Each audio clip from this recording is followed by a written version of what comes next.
She was trained to ignore emotions. Then the human called her beautiful. The diplomat's folly. The hallways of Orbital Station Artemis gleamed with the pristine shine of ceremonial preparation. Every surface had been polished to a mirror finish, every light adjusted to the precise amber hue that Valkyrie eyes found most comfortable.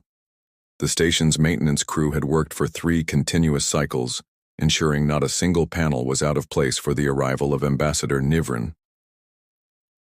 Lieutenant. Tessa Leone fidgeted with the collar of her formal diplomatic uniform as she stood in the reception line. Unlike her perfectly composed colleagues, she couldn't quite manage to adopt the stiff, statuesque bearing expected of Terran Diplomatic Corps representatives. Her commanding officer, Director Harlow, had reluctantly assigned her to this detail, after their first-choice diplomat had fallen ill with Procyon flu. Remember, Director Harlow had warned her just minutes earlier. His weathered face creased with concern. The Valkyrie have eliminated public displays of emotion from their culture for 9 centuries. Ambassador Nivrin has never been recorded showing any emotional response during diplomatic functions. Not one.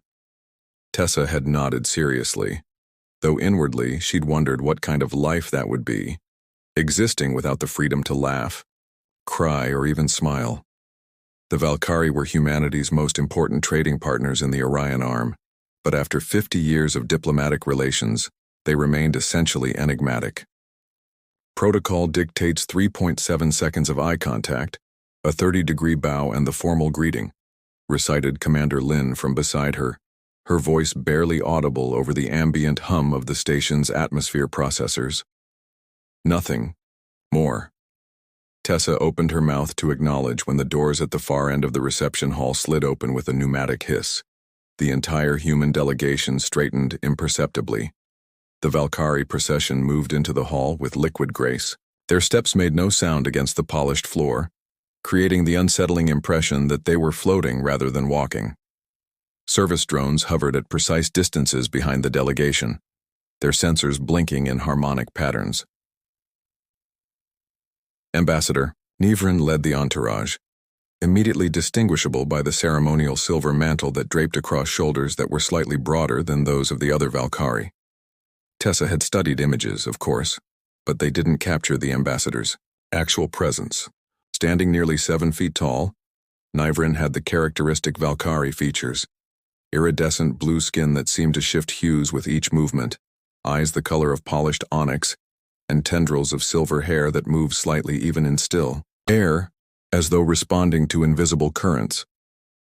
The ambassador wore the traditional attire of Valkyrie diplomats, robes of deep violet that seemed to absorb rather than reflect light, embellished with geometric patterns rendered in a material that shimmered like captured starlight.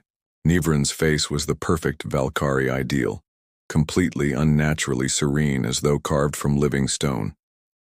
As the procession approached, Tessa felt a sudden tightness in her chest.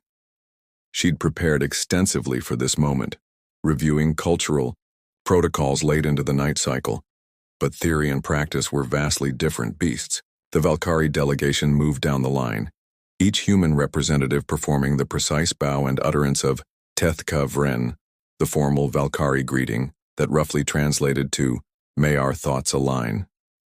Ambassador Nivrin stopped before Commander Lin, who executed a flawless protocol greeting.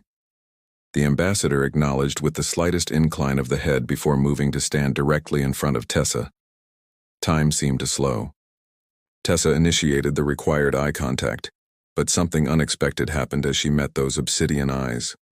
For the briefest moment, she thought she detected something behind the perfect mask of Valkyrie composure, a flicker of, what, curiosity? Weariness? Loneliness? The protocol greeting died on her lips. Instead, what emerged was entirely unscripted.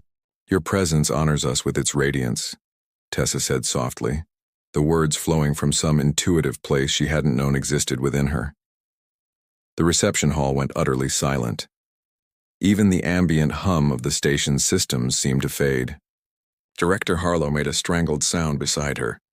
One of the Valkyrie aides dropped a ceremonial data rod. The soft clatter as it hit the floor sounded like thunder in the silence. Ambassador Nivrin remained perfectly still, obsidian eyes fixed, on Tessa's face. For 11 agonizing seconds, Tessa counted them in her head. Nothing happened.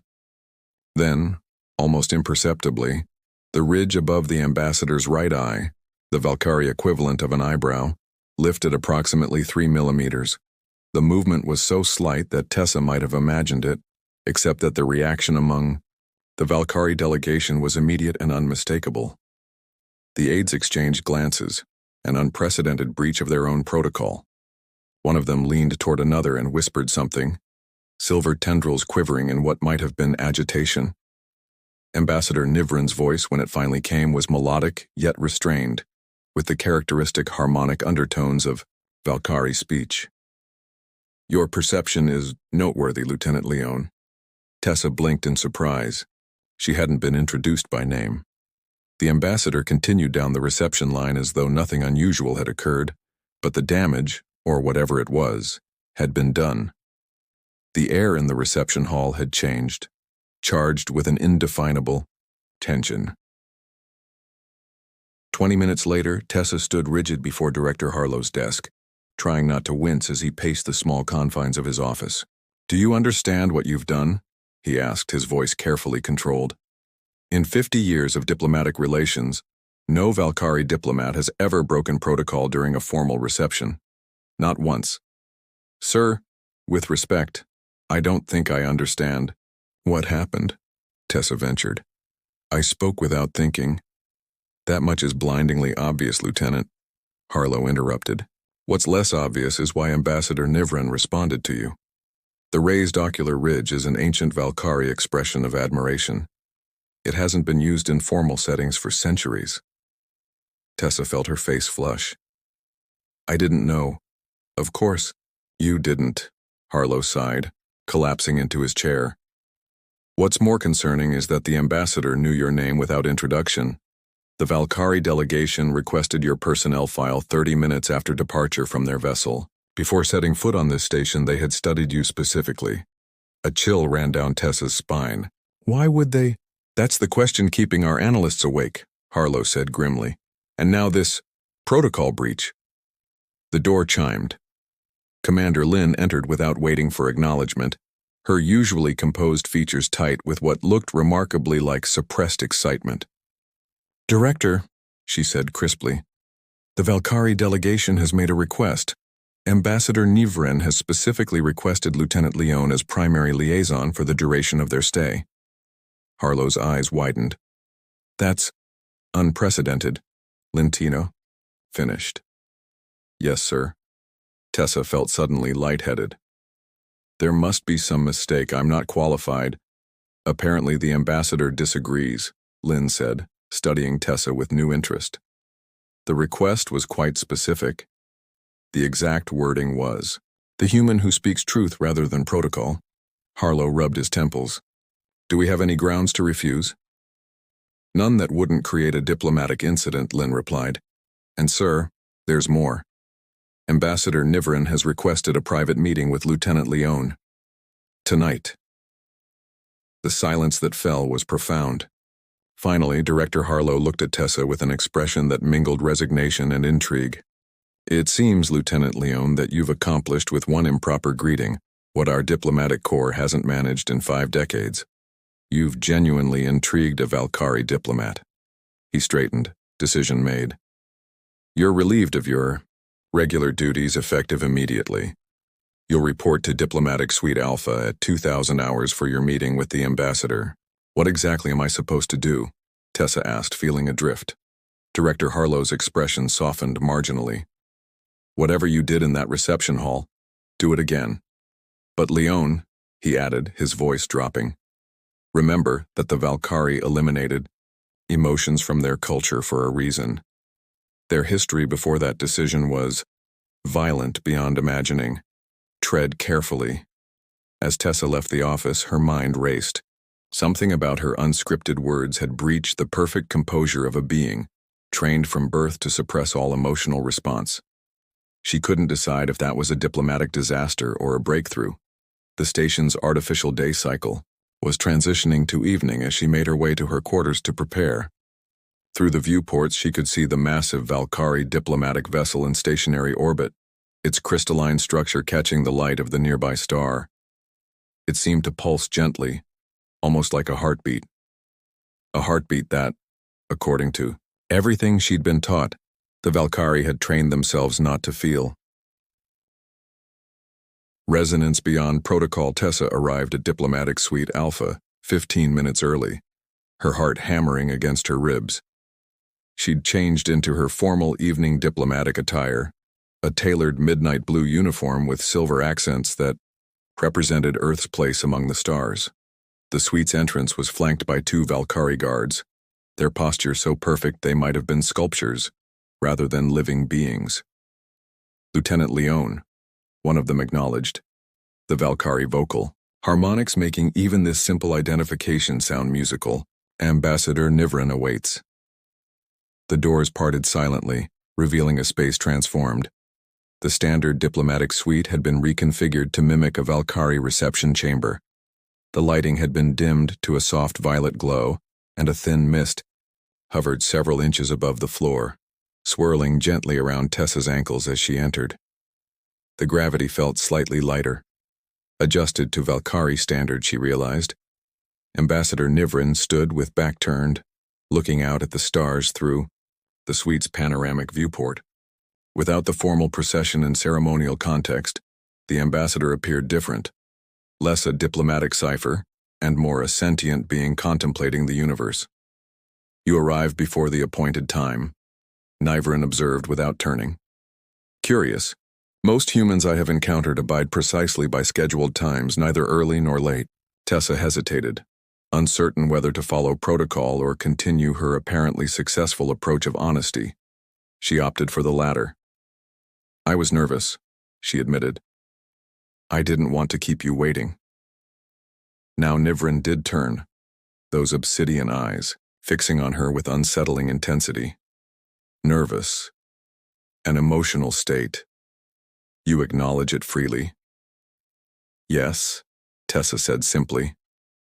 The ambassador moved closer, silver tendrils shifting with each step. Your species embraces emotion as a foundation of existence. We Valkyrie have made the opposite choice. 9 centuries ago, we nearly destroyed ourselves through emotional conflict. The Great Suppression saved our civilization. Tessa nodded. I've studied your history, but with respect, Ambassador, I'm not convinced emotion is absent from Valkyrie, society merely carefully controlled. The ridge above Nivran's eye lifted fractionally again. An astute observation. Control, not absence. The distinction is significant. The ambassador gestured to 2 low chairs arranged around a small table bearing a crystalline decanter. Please be seated. The liquid is compatible with human biology. It is a rarity at diplomatic functions. As Tessa took her seat, Nivran poured 2 measures of an iridescent blue liquid that seemed to capture and refract the room's subdued lighting. In my 176 stellar cycles, Nivran said, I have served as a diplomatic representative for 93. In that time, I have interacted with 27 distinct species across 4 spiral arms of the galaxy. The ambassador's voice remained measured, yet Tessa sensed something new in its cadence. You are the first representative of any species to address me as you did in the reception hall. Tessa felt heat rising to her cheeks. I spoke without thinking. It was a breach of protocol. It was truth, Nivran interrupted, the dual harmonics of the Valkyrie voice momentarily falling out of perfect alignment, another subtle breach of their rigid self-control. Not diplomatic calculation, not strategic flattery. Something you genuinely perceived? Tessa took a careful sip of the blue liquid. It tasted like starlight might, if starlight had flavor. Cool yet warming, simple yet complex. May I ask you something that might seem impertinent? She ventured. You may ask. I cannot guarantee an answer. Are you lonely, Ambassador Nivran? The question hung in the air between them. For several heartbeats, the ambassador remained perfectly still, not even the silver tendrils moving. Then, almost imperceptibly, Nivran's posture shifted. The concept of loneliness implies emotional need, the ambassador said finally. Such needs were eliminated from our society during the Great Suppression. We exist in perfect equilibrium. Perfect equilibrium, Tessa repeated softly. That sounds exhausting. Something flickered in those obsidian eyes. Exhaustion is also an emotional response, Tessa finished. Yet you requested me specifically as your liaison. You studied my file before arriving.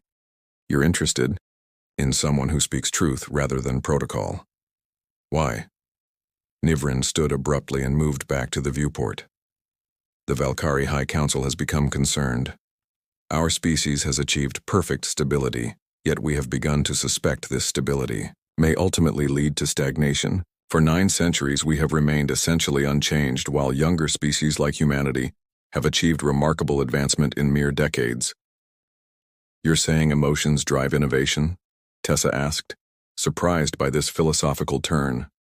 Perhaps, or perhaps the suppression of emotion requires so much of our mental energy that little remains for evolutionary growth.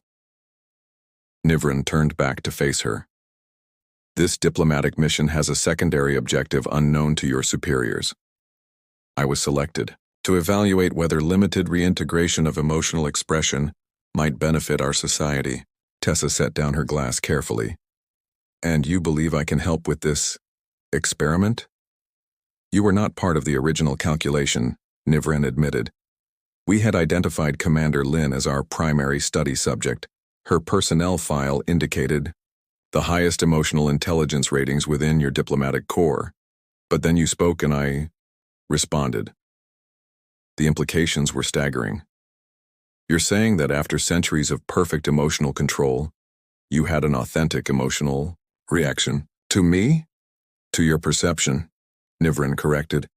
You saw beyond the diplomatic facade, beyond the careful control. You saw me.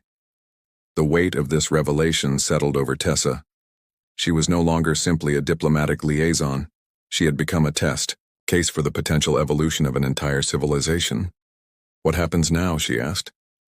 Now, Nivrin said, we explore boundaries.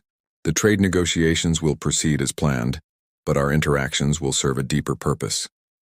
The ambassador returned to the seat opposite Tessa. Lieutenant Leone, would you be willing to assist me in feeling? The question was so unexpected, so vulnerable in its simplicity, that Tessa felt her throat tighten with emotion. I would be honored, she managed, but I'm not sure how to teach someone to feel. Perhaps not to teach, but to remind, Nivrin suggested. Our ancient records indicate that Valkyrie once experienced emotions with even greater intensity than humans. That capacity remains within our genetic memory, merely suppressed through millennia of conditioning. Tessa leaned forward, suddenly intrigued beyond her nervousness. We could start small, basic emotional responses to simple stimuli. Yes, Nivrin agreed. However, there is risk. Our historical records are clear that emotion once led our species to the brink of extinction. If this experiment fails, we'll ensure it doesn't, Tessa said with more confidence than she felt. Director Harlow told me your species had a violent history before the Great Suppression. But suppression isn't the only way to manage strong emotions. Humans have been working on that challenge for our entire existence. Not always successfully, Nivrin observed. Tessa smiled. No, not always, but we keep trying. That persistence, which might itself be considered an emotional response, has carried us through our darkest moments. For the next 3 hours they talked, really talked, beyond diplomatic pleasantries and negotiation positions. Tessa shared stories from her childhood on Earth's lunar colonies, describing the wonder of seeing the Earth rise over the lunar horizon. Nivrin, with increasing animation, described the crystal forest of the Valkyrie homeworld, where structures grew naturally in mathematical patterns, so perfect they seemed designed by conscious intent. By the time a chime indicated the station's transition to night cycle, something remarkable had occurred. Nivrin's perfect posture had relaxed slightly. The ambassador's speech patterns had shifted, the rigid formality giving way to more natural cadences. Most striking of all, the silver tendrils framing the Valkyrie face moved more freely, responding to shifts in thought and focus, a form of non-verbal expression the ambassador seemed unaware of displaying. "We should continue this discussion tomorrow," Tessa suggested, suddenly aware of the time. "The formal negotiations begin at 0900. "Yes," Nivren agreed, rising. "However, I find myself reluctant to end our conversation." Tessa recognized this for the momentous admission it was. "That reluctance is an emotional response, Ambassador." "Indeed," Nivren acknowledged. "A small one, perhaps, but undeniable." The ambassador tilted that elegant head. "Does it concern you that our experiment has begun to yield results so quickly? It suggests the capacity for emotional expression was never truly eliminated from your species, merely suppressed, as you said, like a river dammed that seeks new channels." As they walked together toward the suite's entrance, Nivren asked suddenly, "Do you know why I requested your personnel file before our arrival?" Tessa shook her head. "Our advanced scouts observed you during a humanitarian mission to the Procyon colonies 3 months ago. You were recorded comforting a child who had lost her parents in the ion storms. The recording showed exceptional emotional intelligence, an ability to connect beyond words." Nivren paused at the doorway. "The High Council believed such a capacity might be valuable to our experiment." "So I was part of your plans all along," Tessa realized. "You were a variable we had identified," Nivren clarified, "but your specific impact could not have been predicted. When you spoke in the reception hall, you created a resonance that bypassed 9 centuries of conditioning. That was unexpected." The doors slid open, revealing the Valkyrie guards standing exactly as they had been when Tessa arrived. She wondered if they had moved at all. "Lieutenant Leone," Ambassador Nivren said formally, loudly enough for the guards to hear, "your assistance in clarifying the trade protocols has been most efficient. We will continue tomorrow." But as Tessa turned to leave, she caught the ambassador's final softly spoken words. "Until tomorrow, Radiant One." Walking back to her quarters, Tessa felt the weight of what had begun. A chance comment had somehow initiated what might become the most significant cultural shift in Valkyrie society in nearly a millennium. More than that, she had connected with an individual from a species renowned for its emotional inaccessibility. Director Harlow was waiting outside her quarters, his expression unreadable. "Well?" he asked simply. Tessa considered how to explain the extraordinary conversation, the philosophical revelations, the hints of emerging emotion in a being trained from birth to suppress all such responses. In the end, she opted for simplicity. "I think," she said carefully, "we may need to rewrite the protocol manuals." Harlow's eyebrows rose. "That significant?" Tessa nodded. "The Valkyrie aren't who we thought they were, or perhaps more accurately, they're beginning to remember who they once were." "And Ambassador Nivren?" A smile touched Tessa's lips. "Is remarkable." As the station's systems dimmed for night cycle, creating an artificial sunset visible through the corridor viewports, Tessa thought about rivers dammed and feelings suppressed. She thought about 9 centuries of perfect control, and the courage it must take to consider letting that control slip, even slightly. Somewhere on the station, Ambassador Nivren was perhaps contemplating similar thoughts, experiencing, maybe, for the first time in a very long existence, the faint stirrings of connection. It wasn't a diplomatic incident after all, Tessa decided. It was a beginning,